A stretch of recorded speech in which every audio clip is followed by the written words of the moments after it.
and welcome to this series on comparative literature. Today, we have been joined by Dr. Ipshita Chanda. Dr. Ipshita Chanda is a professor at Department of Comparative Literature and India Studies here at English and Foreign Languages University.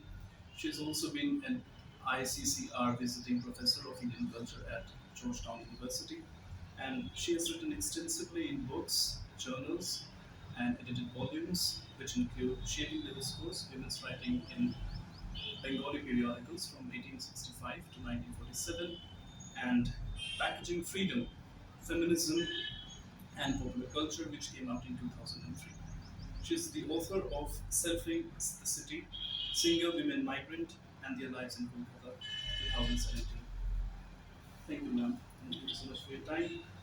I know that you teach this course, Comparative Literature, and you have a full-fledged course called Comparative Literature Theory and Method.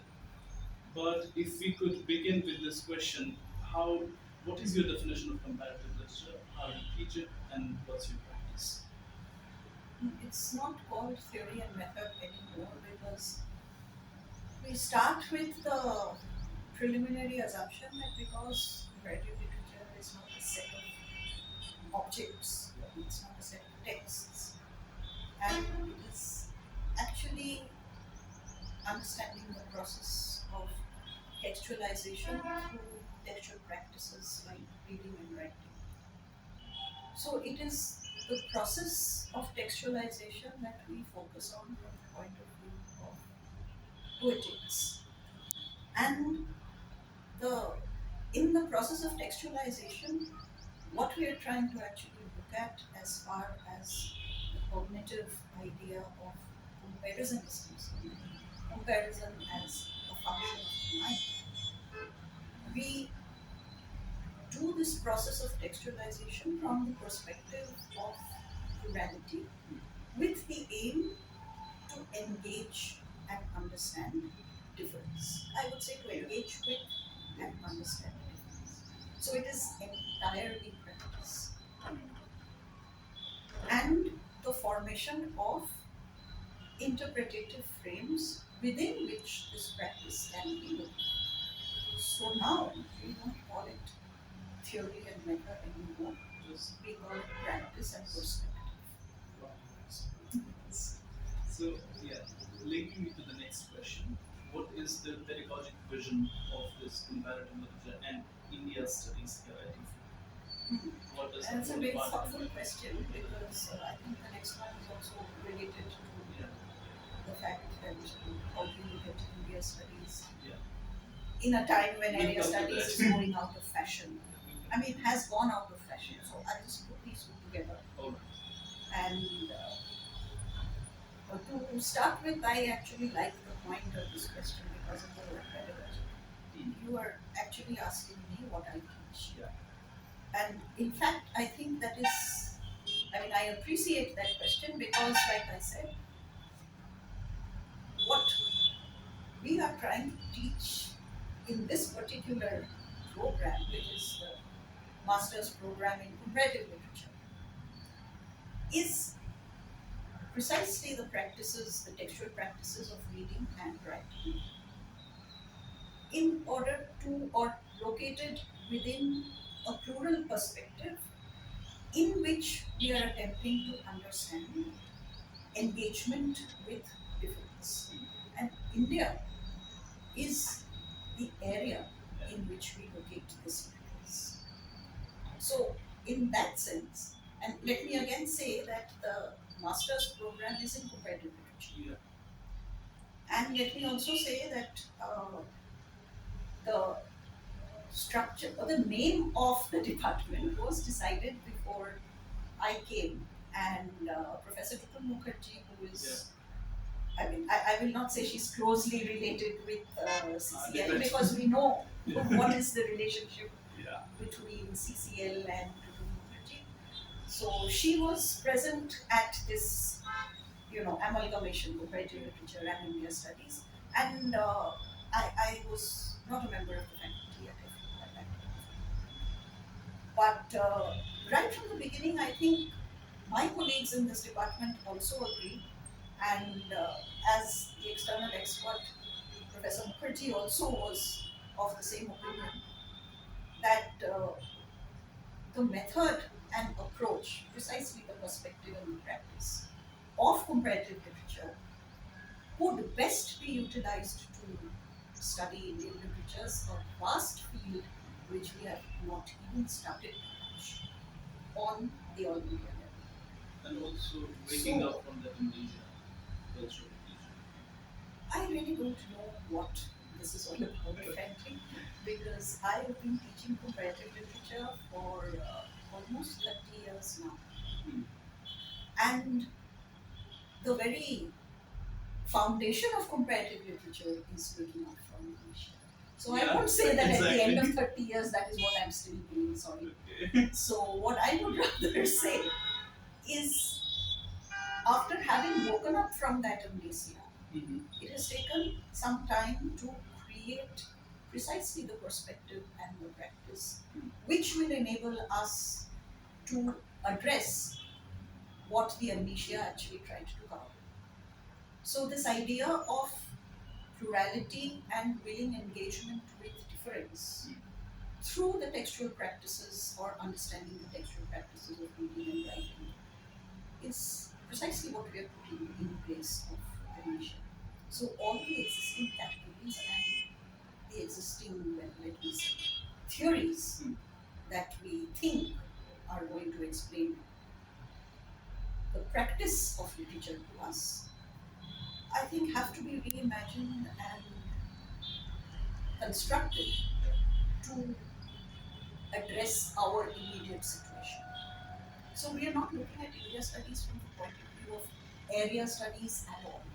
I mean, in fact, to go back to history, I was one of the first people to write a critique of Gayatri Spivak's linking of area studies with comparative literature. Way back when the EFLU discipline was published, the International Comparative Literature Association's journal published a forum on Spivak's type of a discipline where she actually predicts that the future of comparative literature will be area studies. Well, I mean, I disagreed then and I deeply disagree now. We are not looking at India as an area. We are looking at India as our immediate context. So currently our MA consists of conceptual, philosophical, I would say practical, because generally we don't associate concept and philosophy with practice, but what we are trying to do is actually put those Practice, yeah. concepts and philosophies into structure or rather into a framework in order to understand the acts of reading and writing through language. So the conceptual and well, let's say the practice is covers precisely those three papers or three courses that we do in Indian literature, which we cover from quote unquote ancient Yeah. to modern. So that's three courses. The others are conceptual courses. And we deal with the existing theories and methods and attempt to, attempt to replace them most of the time in order to suit the idea of Current situations. not only current situations but the plurality of quote unquote Indian culture beginning from you know, Sanskritic and pre-Sanskritic times. So it's not only current situation that we are applying plurality. The Indian tradition is the very idea of pluralism. So existing theories and methods, conceptions and dreams and illusions don't fit that, unfortunately. So that's what we do with this. And how do we see the current academic scenario of comparative literature in India and its futures? How do we, meaning who? We, as in you and at this department, or especially you singularly.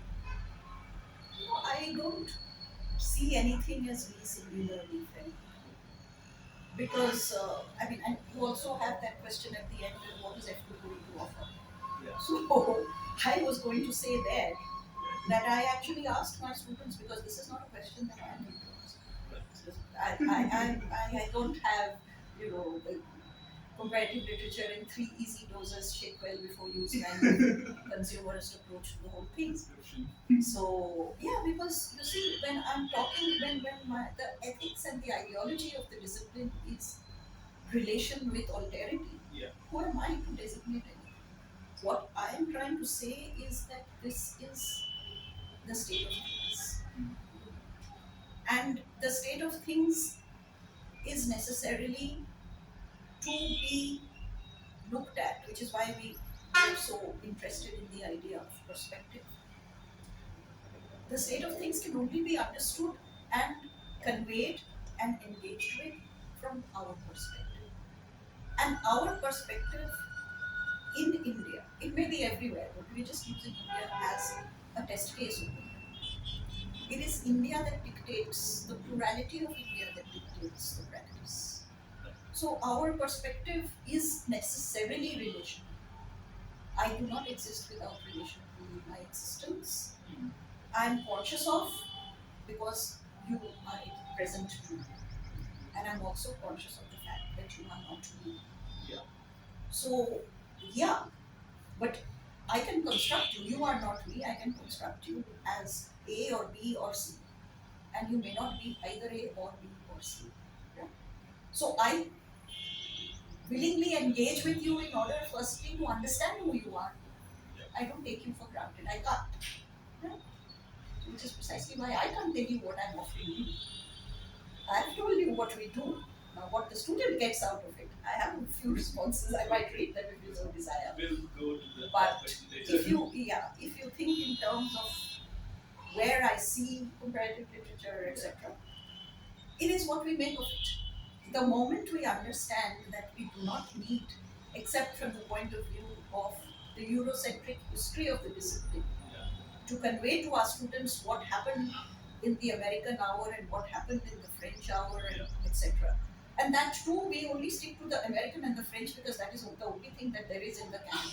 Most of the books, in fact, Rupert Mukherjee's book, along with Stephen Tarossi, is one exception, which has the presence of comparative literature and it's no, I'm sorry, I'm not talking about that at all. Which has the presence of comparative literature in different locations, Yeah. which just shows you that there is no single definition of comparative literature. It is historical and it is locational. But the only thing that characterizes all these histories and different locations is the desire to understand alterity. That is uniform across. And because of that, that is exactly the thing that we are facing with India as a test case. Because all our, apart from these three papers or these three courses, which exclusively deal with literatures written in Indian languages, beginning from before Sanskrit to the current day, everywhere else, what you take back as a student is an understanding of textual practice and an understanding of alterity, both grounded in a plural situation. You use that to read, and we encourage in every course the student to read texts written in Indian languages. Original Indian languages, which because students bring their own languages, and some students have more than one language. So that is what we encourage. So that is where I see everything going, and I hope that everything goes there in the future, because otherwise, what we keep doing is we decide on a set of texts that becomes canonized. The student is limited to that, and then what happens is that we have taught the student how we read certain texts, and that's true. So, I mean, that is something that I have realized as a result of teaching only comparative literature for the last 20 odd years. That if we confine ourselves to texts, we always choose those texts which are absolutely necessary for anyone to know to be a human being. But we don't teach the student how to engage with those texts. We teach them our engagement, which limits the entire skill of the student to just a few theories that they try and have. So then, how do you construct this? But you've seen this in the Bible, haven't you? You haven't. text on their own website. So basically, there is a course statement which contains what the aims and objectives of the course are. Yeah? And there are a few core texts that are taught across the, what now we are calling in the new education policy framework, domain specific courses. So there's a difficulty there actually. This kind of flexibility is one of the things that this institution allows, not comparative literature. Definitely. This flexibility is allowed here because in my class there will be a set of students, a fixed number of students who will leave here with a specialized MA in comparative literature.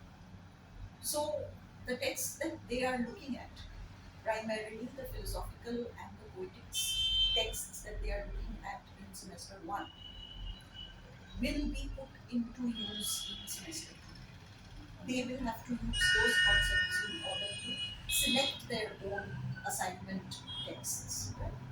But because of the system we have here, students from departments other than comparative literature who will get MAs in other subjects, primarily literature subjects, will also be part of the class if they so desire. And they will get an equal number of credits.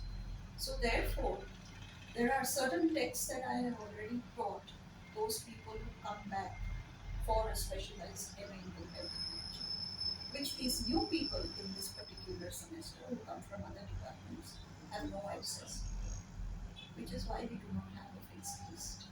Because those texts are then, those students who have read those texts, they present them in the class. Okay. So then that is how the discussion starts.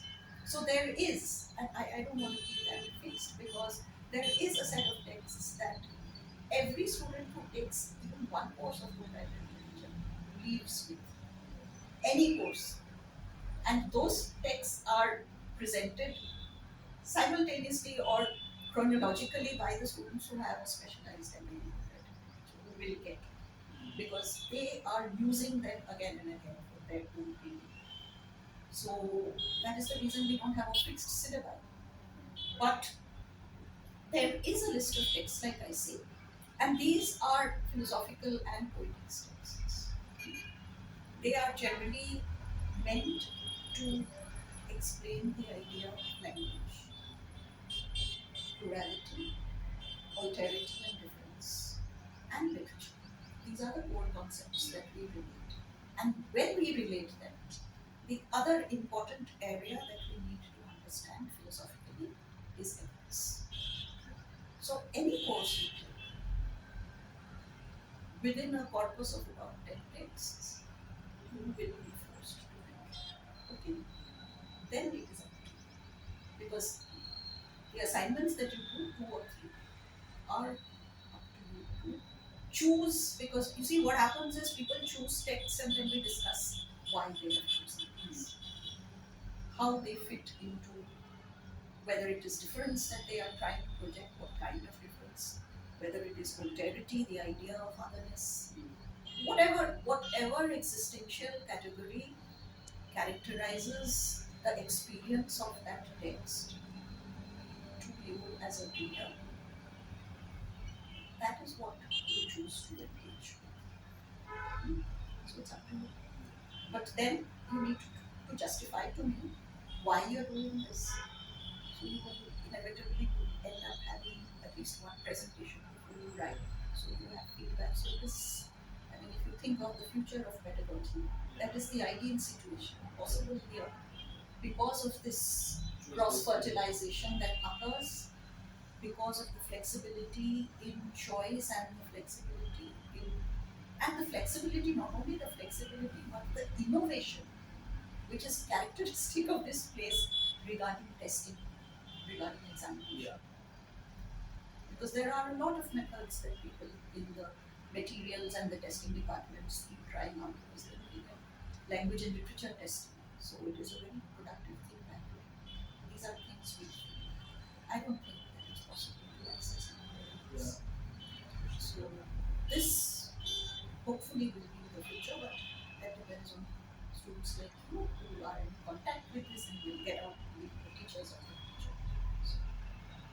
that would, in a way, also become a feature of comparative Only if you choose. literature. Yeah, right. So, last question. I mean, you have also matched up all the questions and answered very well. Last question for the students who are watching us: how can one student or an aspirant determine that this should be the right course of study for MA comparative literature? You see, I mean, like I said, Hmm. what we offer the student is all that I Yeah. have just described. Yeah. Now it is up to the student to choose. Hmm. I mean, here is where I do have a couple of answers which I Responses. just Yeah. wanted to ask people because I thought that students should say things Right. and they seem to have the same ideas, unfortunately. So it depends on the interest of the student. Yeah. Anyone interested in literary studies should go for it, since comparative literature offers a broader, diverse, interdisciplinary scope and area to work with literature and other arts Hmm. than any single language literature program. I don't agree with this. Okay. I think, along with N.U.B. Wathiong'o, who thought about it back in the 80s, Yeah. that English literature and all the other single language literatures should be replaced by literary studies. So, I mean, precisely literary studies is what we are addressing in the practice part of comparative literature. The method of, I mean, I'm saying method, but I mean practice actually, because you can't designate one method for reading literary texts. And why EFLU, according to this respondent, specialized humanities university, great library, exposure to multiple foreign languages. Also, these are people actually exploring the virtues of their own university, which I think is justified. And I agree to all of that, yes. I think there is a problem. Yeah, there is. Let me just. That is Thank true. you.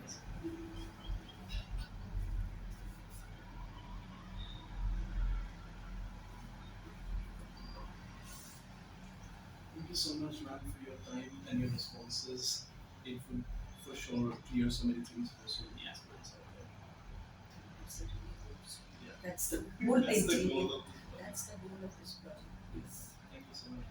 And it's like I said, I think the questions were, I mean, they appeared to be very ordinary, but the way they were worded, I think they sort of conveyed exactly what the attitude And so was. are your answers. Because of the questions you said, you Thank you. elicit the answers. Yeah. Thank you. Thank you.